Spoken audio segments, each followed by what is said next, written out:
టెక్నికల్గా టెక్నాలజీ రూపంలో ఈ ఫలితాలను ఇప్పుడు మీకు అందించడానికి చూడండి ఒకసారి.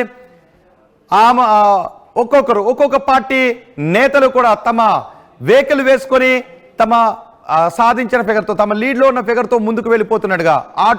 ఆటో సామాన్యుడి వాహనమే. సో ఎప్పుడు మేము సామాన్యుడి పార్టీ అని చెప్పుకుంటారు కాబట్టి ఇక్కడ ఆటోలో ఆ పార్టీ నేతలు తాము సాధించిన లీడ్తో ముందుకు వెళ్ళిపోతున్న దృశ్యాలు మీకు అందిస్తున్నాం. ఒక్కొక్క పార్టీ వారిగా నేను ఇప్పుడు మీకు చెప్తాను. బీజేపీ 44 స్థానాలు తమ ఆటోలో వేసుకుని ముందుకు వెళ్ళిపోతూ ఉంది. ఆమ్ ఆద్మీ పార్టీ గత నెంబర్ను రివర్స్ చేసుకుని 62ని 26 చేసుకుని ముందుకు వెళ్తున్న పరిస్థితి ఉంది. ఇక కాంగ్రెస్ 0 లీడ్తో మెల్లమెల్లగా తోసుకుని వెళ్లాల్సినటువంటి పరిస్థితి ఇక్కడ కనిపిస్తుంది. సో ఇక్కడ మనం ఆర్టీవీ స్క్రీన్ పైన చూడొచ్చు. ఆమ్ ఆద్మీ పార్టీ మరో స్థానాన్ని తగ్గిపోయింది.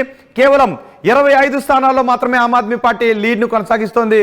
బీజేపీ 45 స్థానాల్లో లీడ్ని పెంచుకుంది. బీజేపీ లీడ్ను మెల్లమెల్లగా పెంచుకుంటూ ఉంది. ఇది ఢిల్లీ ప్రజల మనోగతం కాదు, ఢిల్లీ ఉద్యోగుల మనోగతం మాత్రమే ఇది.